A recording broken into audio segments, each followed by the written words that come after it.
glad that you're here. And as we do always, we start our meetings with Mystica. Mystica is a term that we have borrowed from the Brazilian landless workers movement. MST is the biggest movement of the organized poor in the Western Hemisphere with 1.5 million members. Just think about that, y'all. 1.5 million poor people organizing, coming together.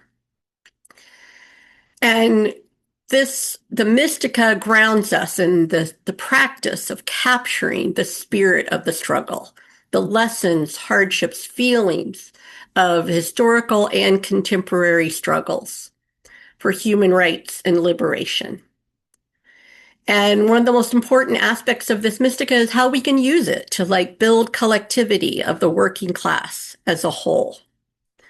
So what we're going to show tonight, to kind of set us up again for this really important conversation and training on organizing conversations, is a video that was taken of a debrief of base building activity that happened during the NVMA organizing exchange in 2024 PA. Lots of us went out. We were divided into teams. Folks did door knocking. Folks base built at laundromats. People walked around neighborhoods. We were out in teams, and it was a really, really powerful experience. And I think it's so important to debrief after base building. I'm sure we'll talk about that. But this was part of Ashley Huffnagel sharing during the debriefing of that really incredible experience. So let's go ahead and hear from Ashley.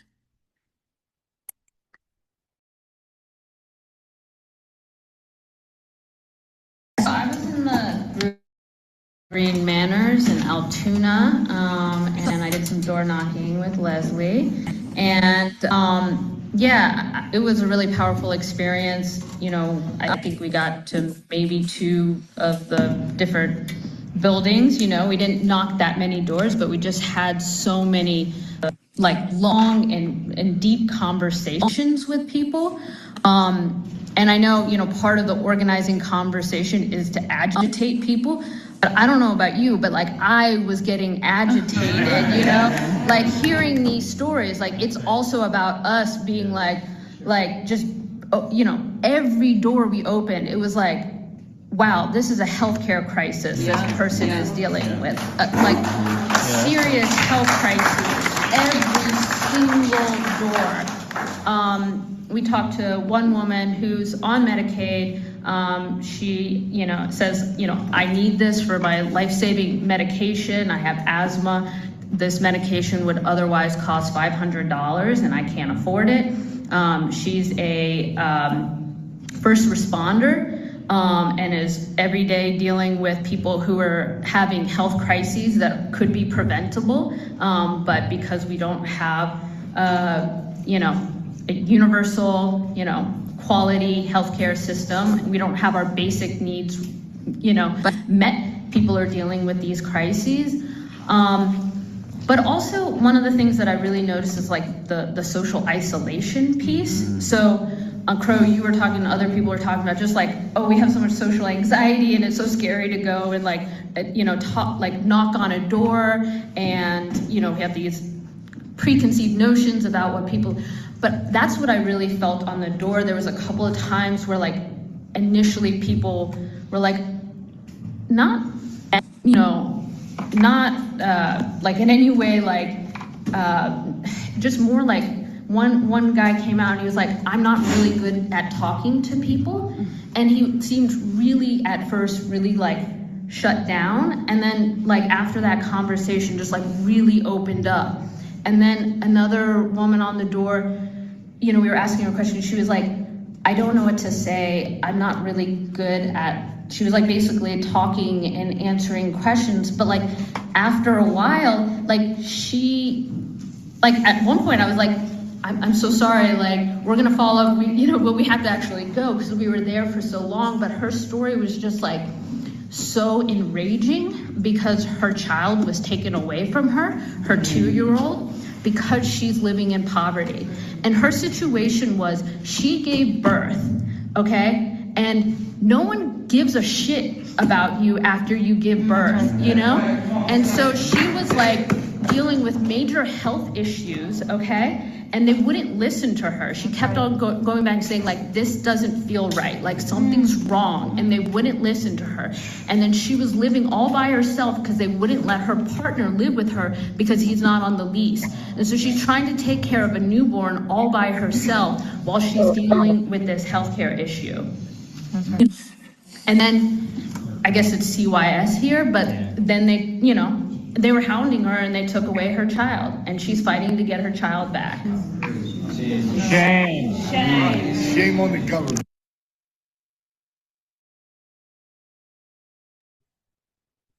Just a snippet of some of the powerful and really shameful stories we hear, right, when we're base building.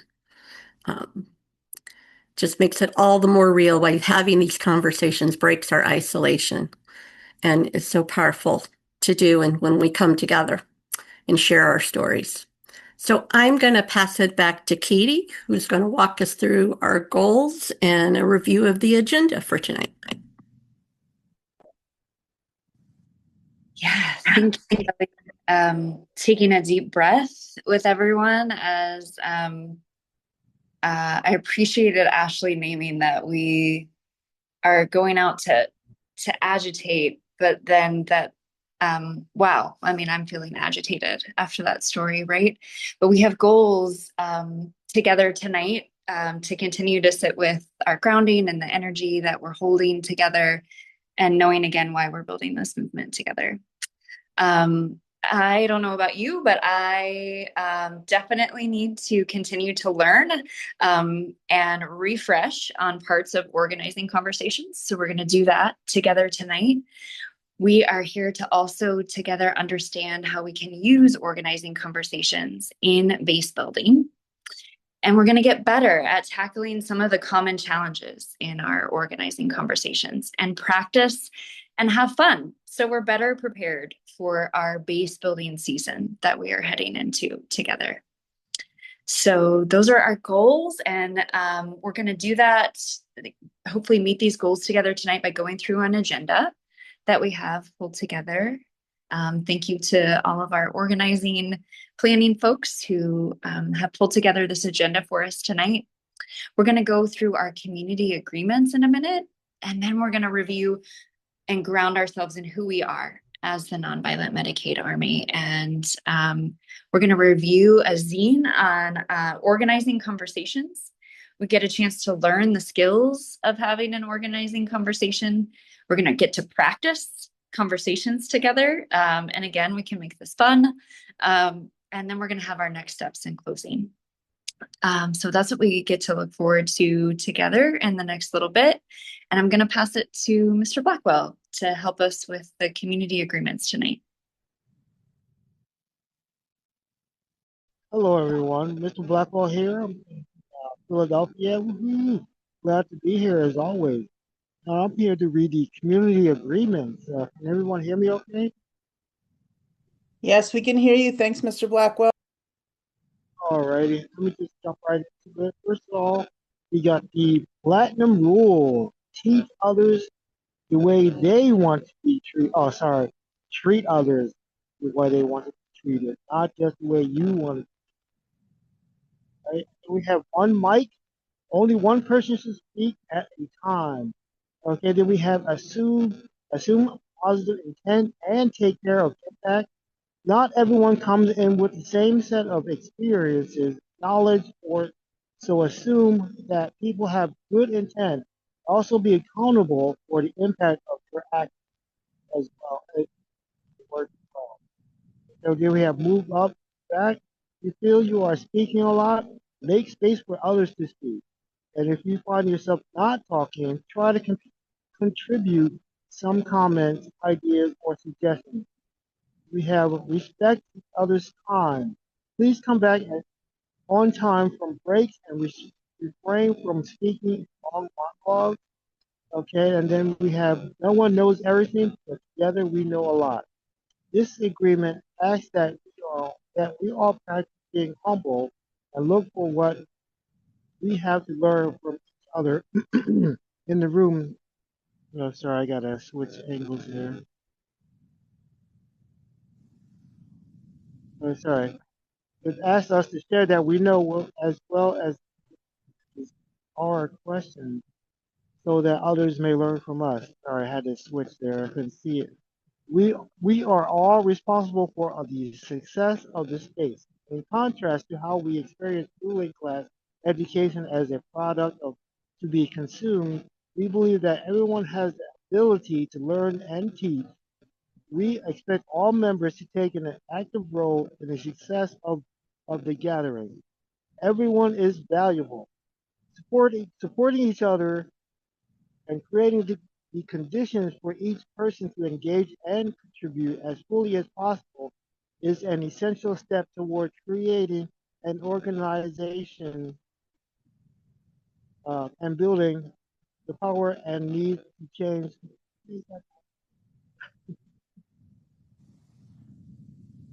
All right, I'm on my phone here. Let's see, where was I? Essential steps towards creating the organization and building the power we need to change this system. We come we come from all different backgrounds and abilities. Uh, all right, it's like every time something moves across the screen, it blocks out what I'm trying to read. I'm sorry. We come No from all worries, different. Mr. Blackwell. Thank you. You're doing great. All right, sorry. We come from all different backgrounds and abilities, which is a strength. Pacing and visual description. When facilitating a slideshow with images, please describe the image, making a strong effort to speak slowly and clearly. Oh, oh, now I can't see anything.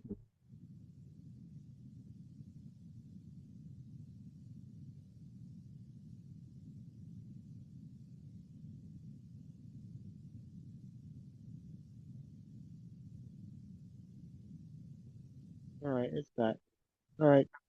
When facilitating a slide with images, please describe the image, making a strong effort to speak slowly and clearly throughout. Participants speaking, Participants, please speak up if you need a facilitator to speak louder or slow down. Not one person needs others to benefit from.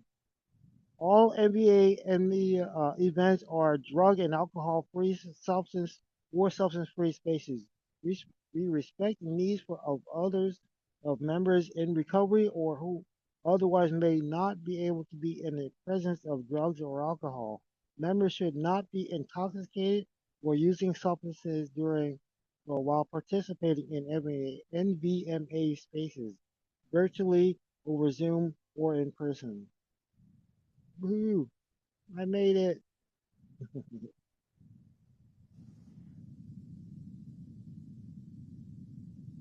Okay. I'm not sure who's up next from the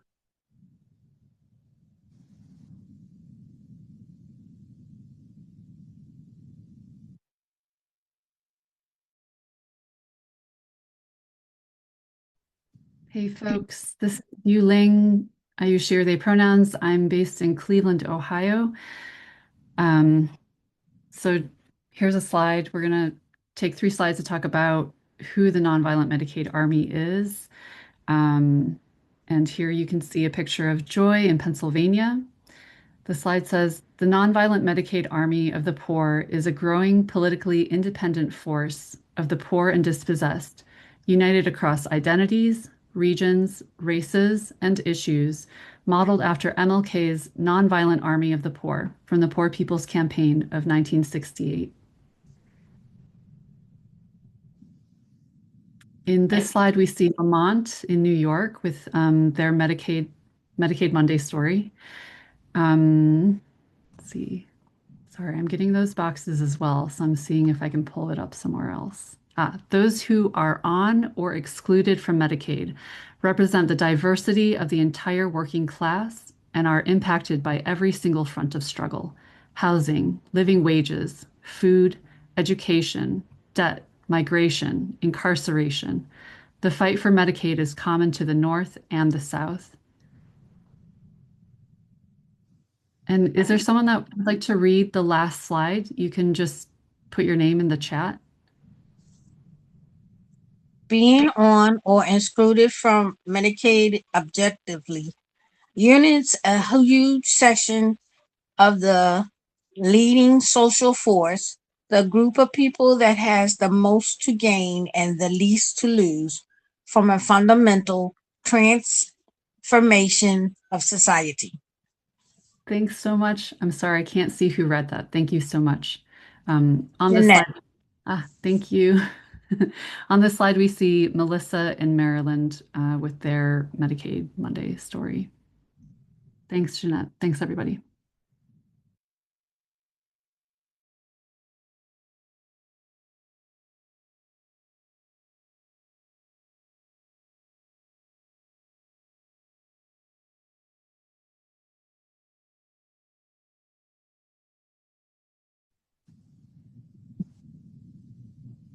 Thanks, Elaine. I think we are on to Harrison. Awesome. Thank you, everyone. Hey, my name is Harrison. I use he, him pronouns. I'm in Put People First PA, and I'm going to give a little bit of an introduction to organizing conversations. So we're building the Nonviolent Medicaid Army. We're uniting the leading social force, organizing, base building, learning, and we have to talk to each other to break our isolation, to unite that force around the struggle for healthcare as a human right. So organizing conversations are central to our organizing. And an organizing conversation is, and maybe we could get the slides up of the 4 parts of an organizing conversation. Thank you, Mark. But an organizing conversation is an intentional conversation where, as the organizer, you're listening to someone's healthcare story and you're connecting them to a way to take action. We talk about it as having 4 parts. So we're going to briefly look at what those parts are. And if we could please pull up a zine that was recently made by Peyton in the capital region of the NVMA. Really amazing zine on organizing conversations that we can share out.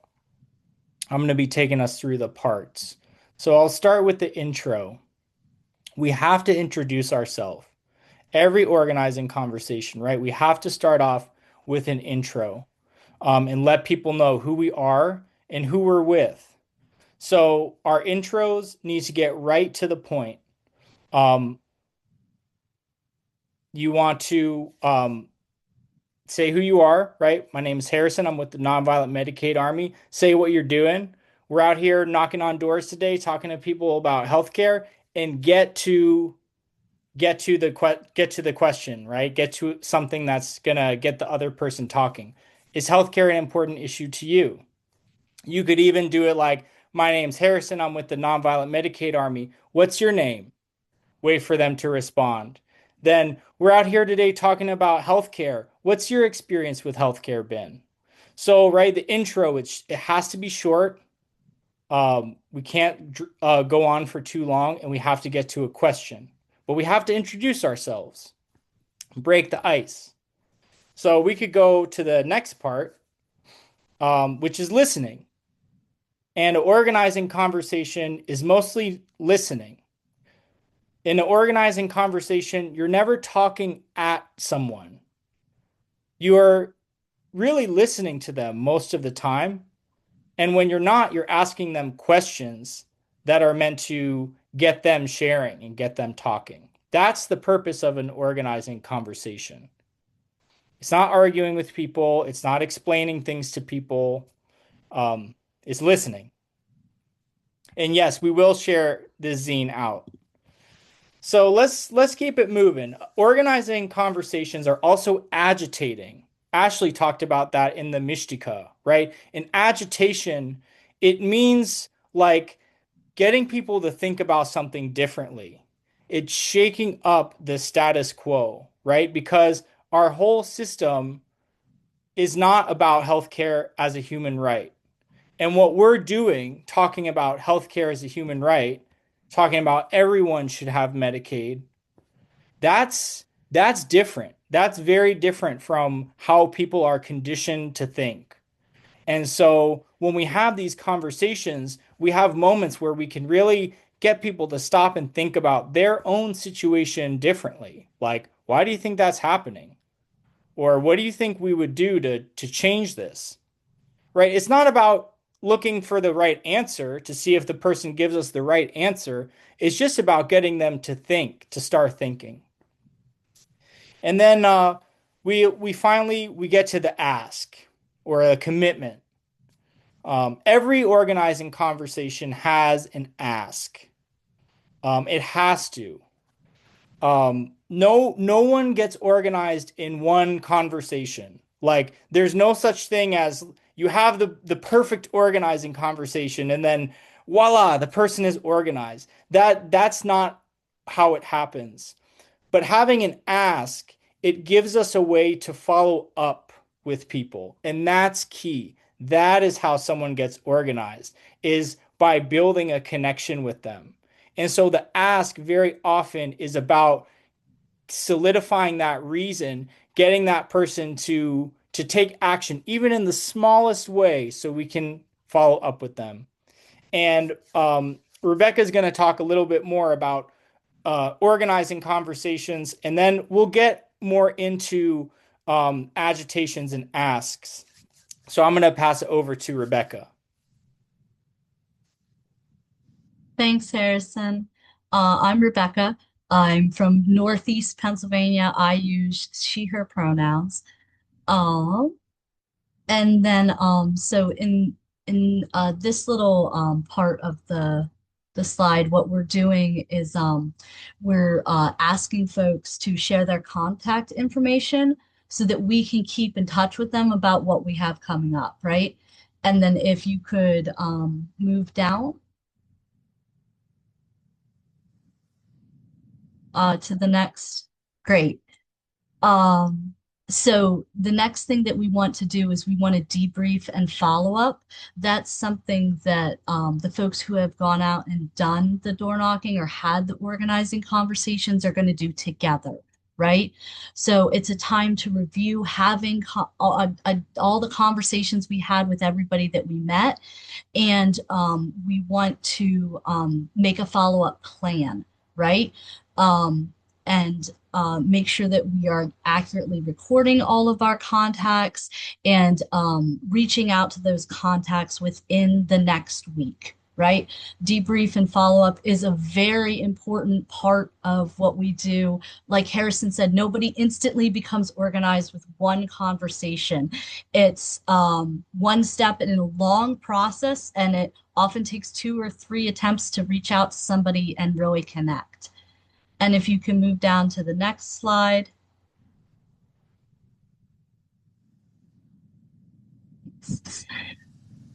So effective organizing conversations, right? Just some do's and don'ts. You do want to get clear and legible contact information. You want to make notes about somebody's story, right? Whether it's a healthcare story or another story of struggle, we want to remember these folks and follow up with them about their specific issues. Put stars next to names who are especially enthusiastic about organizing with us, about becoming the kind of leaders that we need in order to end poverty. Make direct asks to folks to get involved, right? We want to be clear that we want them to come to meetings with us. We want them to come to events with us. We want them to come out and talk to their neighbors as well, and clarify that somebody will be reaching out to follow up with them. And it's great if you can ask them, what time it works for them, morning or afternoon, or if they prefer phone calls or text messaging. Things that you don't want to do. You don't want to do most of the talking, right? Harrison said that it's 80% listening. And so we want to make sure that we're really taking time to do that. Don't argue or try to convince somebody. This isn't the time for a debate. There's plenty of times as you get to know somebody to maybe shift some of their thinking. Don't just have an impersonal conversation where you're stating your political views, right? We want to be doing more of that listening. And we don't want to be just talking about our organization. We want to be really focusing on them and their healthcare needs, although it is a good idea to say a little bit about what we're up to and how that connects to what they're struggling with. And then I think we have one more to look at. It's a lovely quote from Nijmi here on the back. We can't expect people to come to us. We have to go to them. We have to respect them. We will not win by being more right than everyone else. We will not win by shouting down people who disagree with us. We will not win by rejecting people who disagree with us. We will win by creating the conditions for all of us to be transformed into better versions of ourselves. And that's from a wonderful article that Nijmi wrote called Love Your Class. Definitely recommended reading for folks if you get time.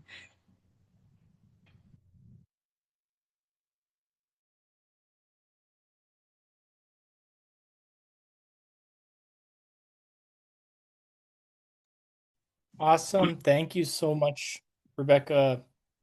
Thank you again to Peyton and the New York Capital Region for creating this zine, which we will send out. So we could go back to the slideshow now, and we're going to get a little more into the agitation and the ask, right? Because organizing conversations, yeah, we could go to the next slide, please. Yeah, they take practice. It's a skill. So I'm gonna pass it over to Rika, who's gonna share some really evergreen agitational questions to ask, and we can talk a little bit about agitating in the moment.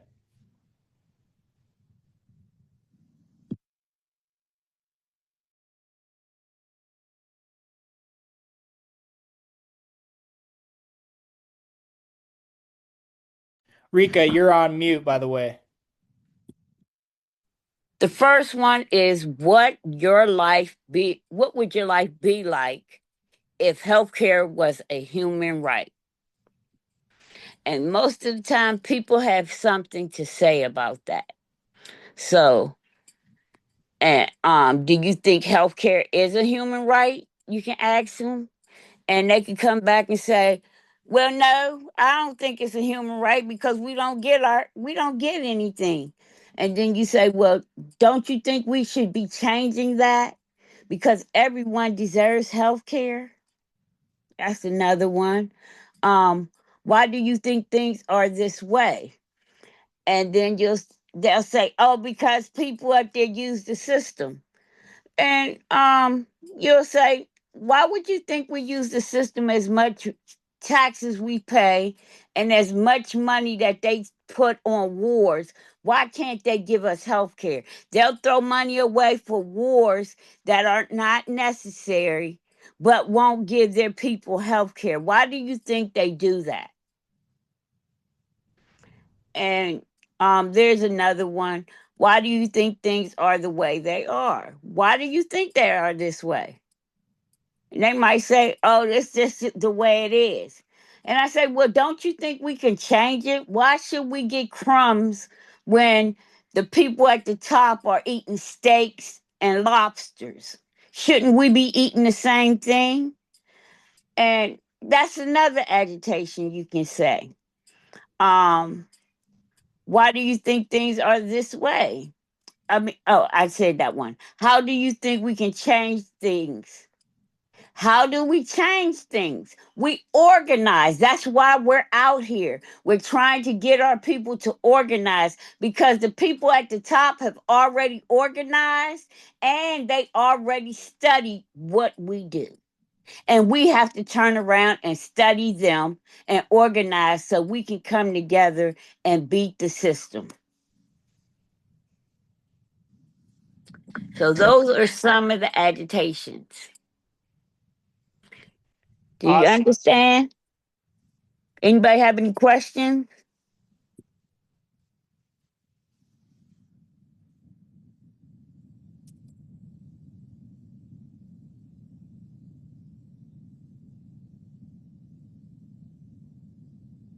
Well, I hope y'all are ready to base build because this is base building season and we want to build that army up. And I will pass to Kelly. Yes, thank you, Rika. It's going over to Nijmi now. Oh, Nijmi's Nijmi, I'm going to talk sorry. about the asks. Awesome. Thank you, Rika. That was great. Yeah, we can go to the next slide. Thanks so much, Mark. So the ask, or you could say the commitment, is another thing. So the baseline that we want to ask folks for is getting their contact information so that we can follow up with them. I know that there are outfits out there who just try to get the most contact information that they can. They want to get people's information because data is power, right? Data is in this, especially now, right? In this period that we're living through. Data is almost a form of currency, right? And people just collect data and they sell it, right? They sell lists to other things. You ever sign up on one thing and suddenly you're getting text messages from all these campaigns and things? Well, we don't do that, right? We don't get people's data to sell it. We don't sell lists to anyone. We don't share lists with anyone. So you can tell that to people, right? Make that clear because that is something that does happen. But we do want to get people's contact information so that we can follow up with them. I could give you a little example of, say someone says, "Oh, well, let me take your trifold and I'll call you." It's unlikely that that's going to happen. It could happen. It could happen, right? A lot of things could happen, but it's unlikely that that's going to happen. So I wouldn't rely on that, on someone saying, "Well, I'll give you a call. I'll follow up with you." We really want to take the initiative to ask someone, especially when we've made a connection with them, right? Organizing is about relationships, it's about connections. So you will know if you, in the course of the conversation, if you could make a connection with them, they shared something about their experience, you were able to connect that to something about either your experience or what we're organizing around. You agitated them, asked them some questions that kind of got them thinking, and they are resonating with this idea that unity is power, that organization is power, right? That we have to come together. That's essential for survival. We need each other to survive, right? That we come together for support, survival, and strategy. If they're resonating with all those ideas, it's a really good idea to ask them for their contact information so we can follow up with them. Don't put the burden on them to follow up with us. We follow up with them. And the thing that I want to say here is that we are not bothering anyone. You're not bothering someone by asking to follow up with them. You're not bothering them. That might be a little script that plays in your head. Oh no, I don't want to ask them because it's going to bother them. That's a script, right? That's fine. But it's not really the truth because you're giving people an opportunity to join something that could change their life. And maybe you think that sounds fantastical, right? That's so overblown, that's so crazy. Well, look somewhere else on the Zoom screen and ask yourself or someone else in this room if this movement has changed their life. Because it has changed my life. And I could, raise your hand or, throw up an emoji if it changed your life. So you're giving someone the opportunity to join something that could change their life, right? Why? Because we develop leaders, right? We develop clear, committed, competent, and connected leaders. And clear, committed, competent, and connected leaders are going through these times that we're living in right now in a very different way, in a very different mindset, at the very least, much less isolated than millions and millions and millions of other people in our class. And boy, do I want that for the people that we're talking to. I want to break their isolation. I do not want them to be alone going through this, just trying to figure out how to sort through all the information and all the everything that's going on around alone when all those forces are arrayed against them. I don't want them to go through that, right? I want them to join up and get involved and get engaged and break their isolation and be surrounded by other leaders, right, who are very committed to developing and supporting them. So you're not bothering them. You're not bothering someone by asking to follow up with them. I know you'll probably need to hear that more than once. You might need to hear it every single time you go out before you base build, but that's okay. Build it into your training. Make sure you tell your people that they are not bothering someone by asking them to follow up with them. And it is critical that we do so, right? That we make an ask at the end, that we tell people, hey, our movement needs people like you. What you've been through, millions of other people have been through, and they need to hear your story. They need to hear how you overcame that, how you got through it, what happened to you, because it's going to inspire them to take action, right? You want to be saying things like this and motivate people to join. And then you need to get their contact information so you can follow up with them. Because you can have the best conversation in the world, but if you walk away and you have no way to follow up, you may never see that person again. I mean, hopefully you will, right? If you're going back very consistently to the same place and really becoming a political center of gravity. But there's a chance you may not see them again, and you don't want to let that opportunity pass you by.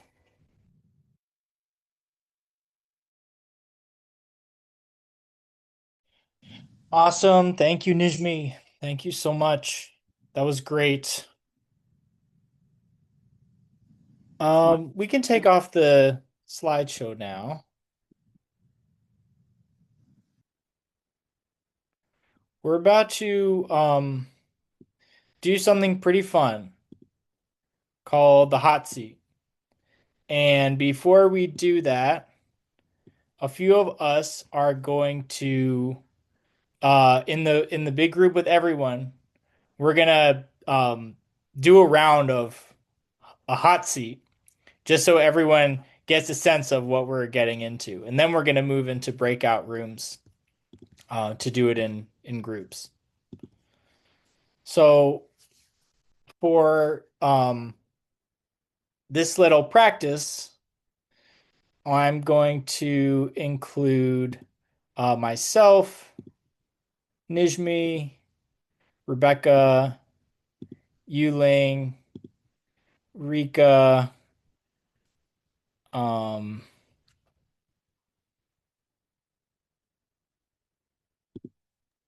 and I think me. Kelly. Kelly. Yeah, just looking for you here, Kelly, so I can spotlight you. And I couldn't spotlight you, Rika, because you're off camera, but would love to have you participate if you can. Awesome. Okay, I see you.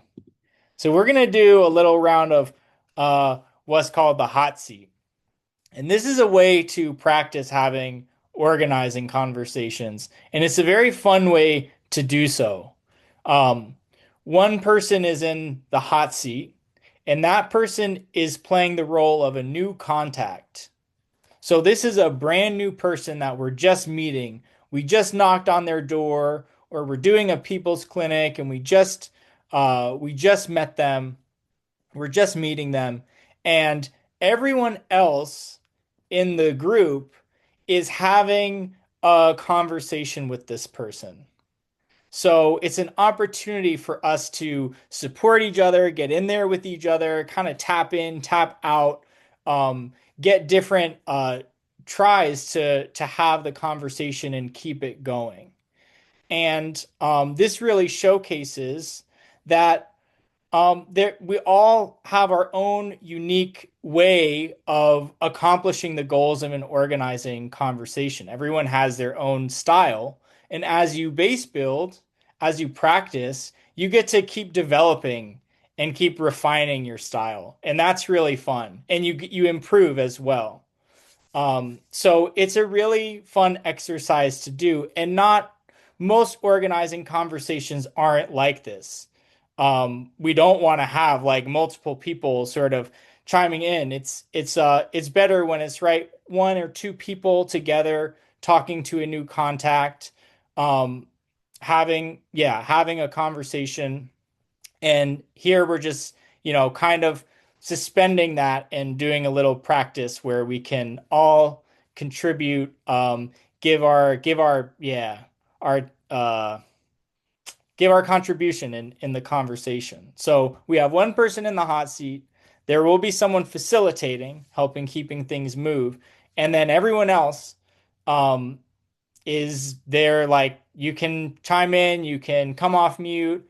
I'll help like bring the participation in, and then we can get some questions, make sure everyone's clear, and we can do it ourselves with everyone. So I'm gonna be the facilitator. We'll need someone from this group who wants to be in the hot seat, who wants to be the new contact. Rika, I see you raising your hand. All right. So Rika, thank you so much. You're going to be our new contact.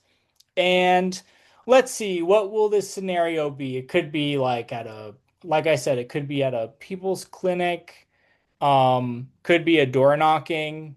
And we can get a few rounds of this when we're in breakout rooms, so you can try different scenarios. But why don't we try door knocking for this one?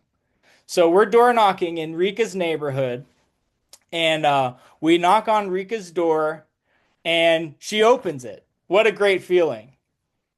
Who's got an intro? Who wants to get in there and share? What would you say first? How would you start this conversation off? Hi, my name is Yuling. We're out here talking with folks, our neighbors, about your experiences with healthcare. We're with the Nonviolent Medicaid Army. Nice to meet you, but I really don't have time right now. I got to go pick up my kids from baseball practice. Okay, what did you say to that? Yeah, Nijmi. Oh, I totally understand. I just wanted to know if healthcare is an important issue for you. Well, yes, it is. I have two sons, and medical costs are high, and I don't have any insurance, so I'm paying out of pocket. Wow, that is wrong. I'm so sorry that's happening because I know healthcare is so expensive and you should not be paying out of pocket. Well, they say I don't qualify for Medicaid, so I have to do what I have to do. I don't get insurance at work. Okay, we just heard this. Who wants to get in there? What would you say? Well, we don't think that's right. We don't feel that you should have to sell your labor to get health insurance. Is that something like that you would agree with? Do you feel like you should have to, that should be the way that you get your health care? Well, I think we should have it for free. Every other country has health care for free. It's a human right, isn't it? I agree so much with that, Rika. I'm so glad that we're talking because we're trying to organize so that everybody gets health care. Um, I've heard of a program before called MOD that sometimes helps the working poor, folks like you who they say make just a little bit too much, right? I know you're in a Really? rush, but yeah, no, for real. I know you're in a rush, but I'd love to schedule a time for us to talk so I can tell you more about this. Maybe we can even get you Yes, let signed me up. please let me give you my phone number because I need insurance. My kids, they're breaking my bank account. They're just taking all my money. Oh, yeah. I mean, we got to put the kids first. I feel you on that one. Awesome. So that's a conversation. Appreciate everyone. Yuling, Nijmi, Kelly, Rebecca, y'all did amazing. Rika, thank you so much. You were a great contact. Um, at this point, right, we can take a few minutes and share like what that was like, anything we noticed about how we contributed to the conversation or how others did, right? Things we learned, things that was like, oh, that was really good to lift that up, right? We can learn from this exercise a lot. And when we do it together, we'll have 25 minutes to do this. So we'll have enough time, I think, to do a few rounds where we can then someone else can go on the hot seat, and we can switch it up a little and keep practicing. But that was awesome. Just want to take a moment, like for this group here. Is there anything, yeah, anything about the conversation that you'd lift up that you noticed that stood out to you?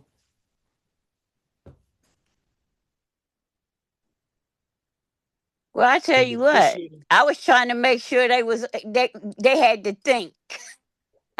Because really you have to be thinking on your feet when you're out there, and you don't know what a person is going to say out their mouth. Because really, if somebody, I know in the beginning, if somebody would have told me I don't have time to talk to, I would have just said okay, thank you anyway, and walked away. Yes, thank you for raising that, Rika. Yeah, that was a great way to maneuver that, Nijmi. I'd It's right like on. Oh, go ahead. I'd like to second that because if I said to someone, I don't have time right now, and they continued, I would be pissed off and I would feel disrespected because I had just said, I don't have time right now. But that's just me. Thanks for your input. Good point. I think it was helpful that she passed out some information. I think that's where things changed. Any flyers we have, anything that gives people information, I think we're not just selling at that point. We're offering them some help. Yes, thank you. Exactly. And that's a really good point. And it's something to throw in the intro, right? Because a lot of people have their guard up, rightfully so. Anytime anyone knocks on your door, what are they doing? They're trying to sell something to you. They're trying to get you to vote for a candidate. So a lot of people, rightfully so, are conditioned to be like, I'm busy right now, like I can't talk.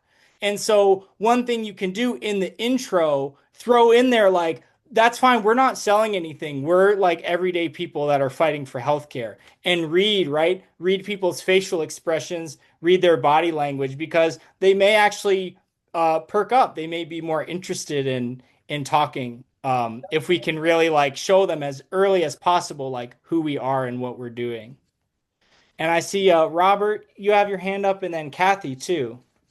Yeah, I mean, a lesson that I learned that has always stuck with me and been really important is everyone is too busy until they realize how important something is. And, you can say, oh, I understand you're busy. I just wanted to ask if healthcare is important.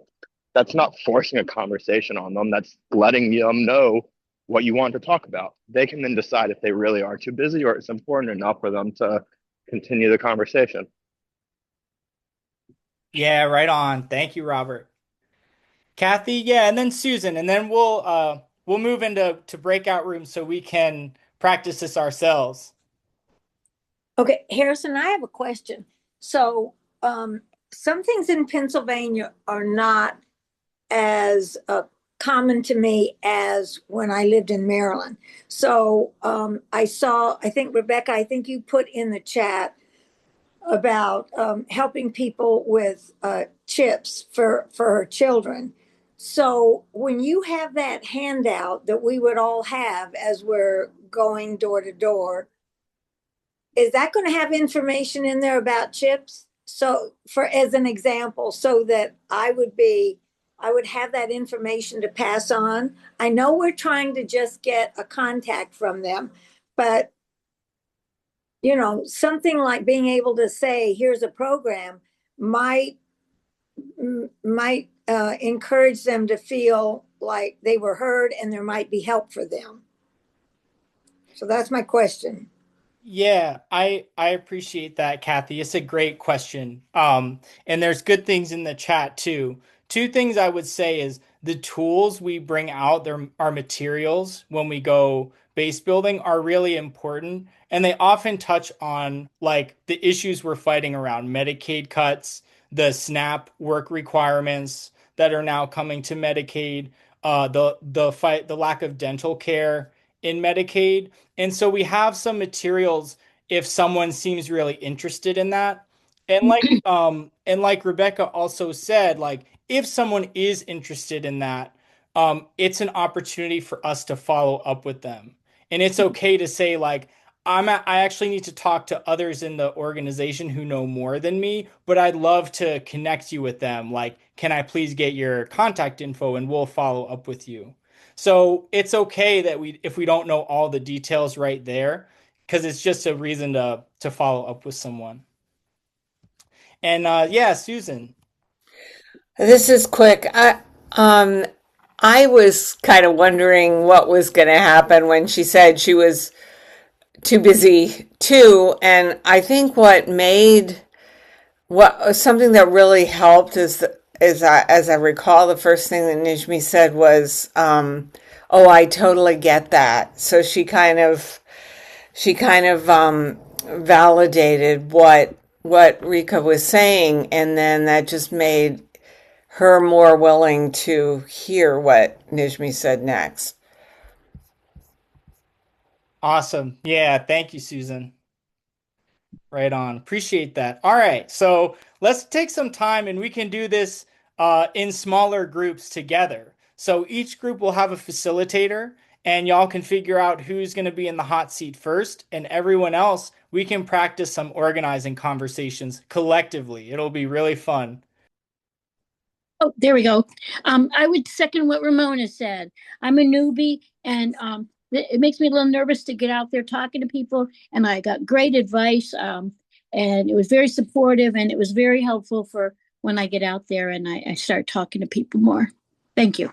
Thank you, Lori. Wonderful. Jacob and then Robert, and then I think we're going to wrap it up.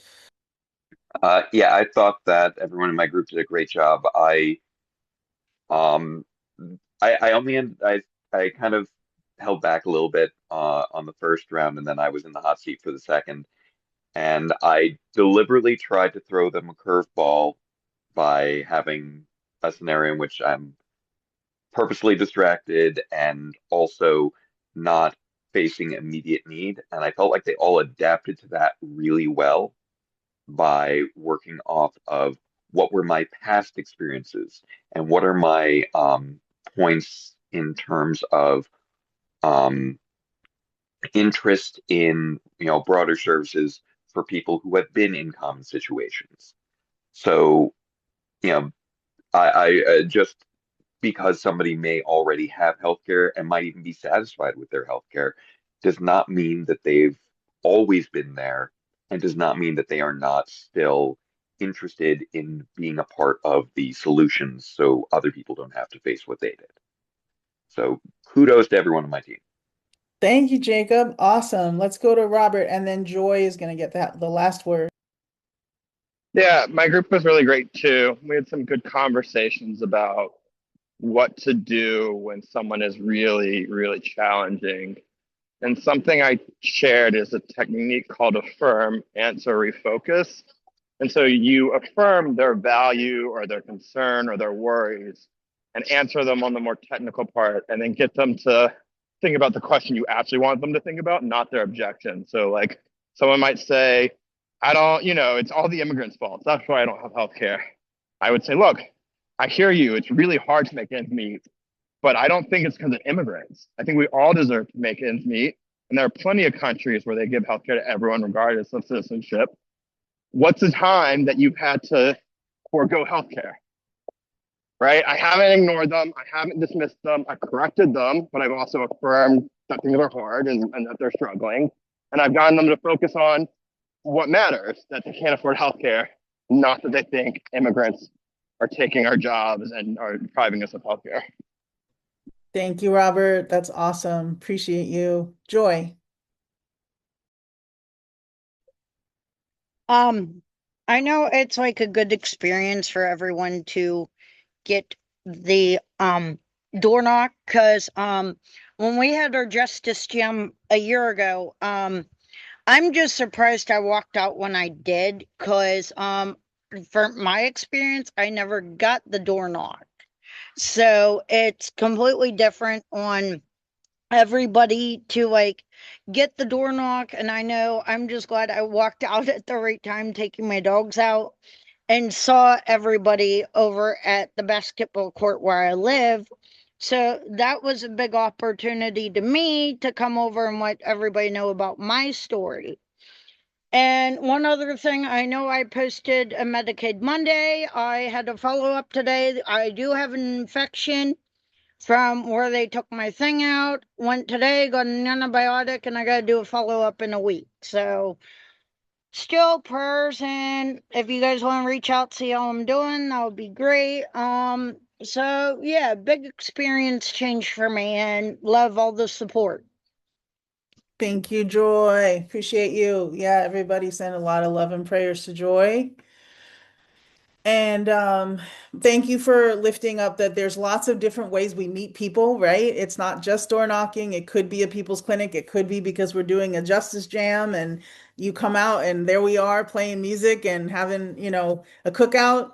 And I really appreciate the other things that folks have shared. There's so many aspects to build on as you get better and better with more practice, right?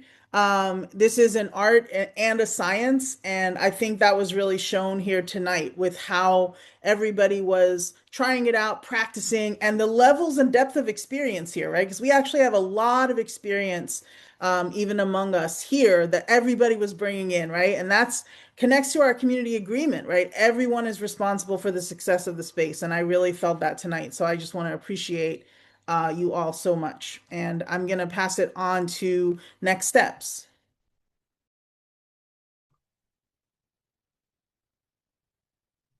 Hey folks, this is Elaine. So next Saturday School of Struggle is May 2nd at 1 p.m. Eastern. I'm sorry, I don't have the other time zones off the top of my head, but this next Saturday School of Struggle is what's the difference between mutual aid and projects of survival? The next national call is about media and spokesperson training. That's on May 28th at 7 p.m. Eastern. The links are going to be in the chat to register for those two virtual meetings. And then join and get active with the Nonviolent Medicaid Army in your state. How many states are we in? Does someone know offhand? 14-ish? Yeah, that's awesome. So 14 places at least to join, to get active with NVMA in your state or to start an NVMA in your state. We also every Monday have Medicaid Mondays. It's a hashtag Medicaid Mondays where folks, you saw some in the earlier slides. Folks hold a sign up saying something about their healthcare story or why they're part of the Nonviolent Medicaid Army. So please go to the link that is in the chat. You can share also your Medicaid Monday story. And the Nonviolent Medicaid Army is on social media, Facebook, Instagram, and TikTok. Those links will be put in the chat as well. Thanks so much.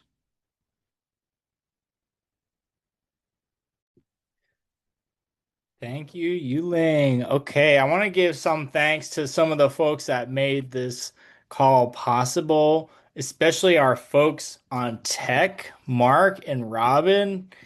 You did a fantastic job. We couldn't have done it without you. Want to thank our small group facilitators of the hot seats who had a good time in your doing that. That was awesome. So appreciate all the facilitators. Appreciate all the folks who helped out with content.